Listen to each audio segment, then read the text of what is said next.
এখানে আমাকে নেতা বলে জাহির করেছে। Not at all. আমার চেয়ে ভালো কেউ থাকলে অবশ্যই আপনারা দেখুন, আমি তার পেছনে কাজ করবো, আপনাদের পেছনে একজন সাধারণ কর্মী হিসেবে কাজ করবো।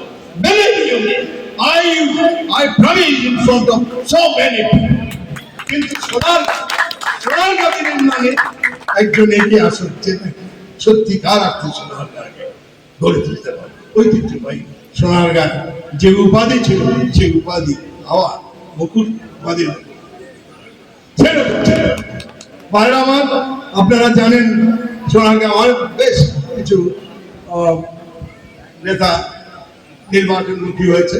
তাদের মাঝে আপনারা চিন্তা করুন, কাকে কুলসিত করার দরকার নেই, কাকে গালমন্দ করার দরকার নেই।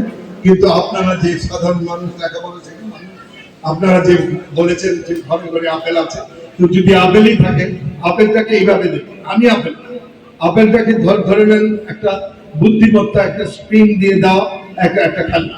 এই খেলনাটা কে বলুন না? হ্যাঁ দাদা, এই দাদি, তোমরা জানো যে এই অবস্থায় খাওয়া দেয়নি কুঞ্চিত। হ্যাঁ, তাহলে কেটা কি করবো? কেটা তো দাদা, আর দাদা যদি ভুল কর, দাদার সাথে তুমি খেলনা কথা বলে দাদার সাথে তুমি। এইভাবে সোনারগাঁ এই খুব অল্প সময় আছে আমাদের, আমরা চলুন সোনারগাঁকে সেইভাবে করি। আপেল একটা ছোট্ট মেশিন ছেড়ে দিই, বিভিন্ন জায়গায় যা, আর সেই ঘুরতে ঘুরতে মেশিনটা যেখানে থামবে, সেটা যদি যে কেউ চলুন আমরা থাকি, তার কিছু নেই আমরা করবো। আচ্ছা, আর একটা জিনিস আমি বলতেই দেশ কিন্তু খুব একটা সুখকর অবস্থায় আছে, এটা কিন্তু আমাদের দেশে অনেক রকম ষড়যন্ত্র এবং ষড়যন্ত্র চলছে। মানে কি,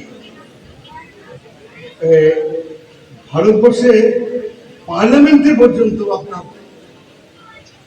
বলছে শেখ হাসিনা সরকার বলছে। Am I correct? Can you imagine after 1 year ওনারাই ওনারা তো আমাদের পাশে। আবার ওখান থেকে অনেকে আবার আমাদের পক্ষেও কথা বলছে, পক্ষে 100%, 90%, বা 5%, 90%। কি কারণে ওনারা এই সরকার যে বিগত কি বলবো ফ্যাসিস্ট সরকার যারা এখান থেকে পালিয়ে গেছে, তাদের পক্ষ অবলম্বন করেছেন? দেখছেন না পত্র পত্রিকা কত লক্ষ লক্ষ ডলার লুট করেছেন, তাদের কি অবস্থা হয়েছে, কিভাবে আনাগর হয়েছে, কিভাবে গুম হত্যা হয়েছে, কিভাবে ভিডিও 24 রান্না করতে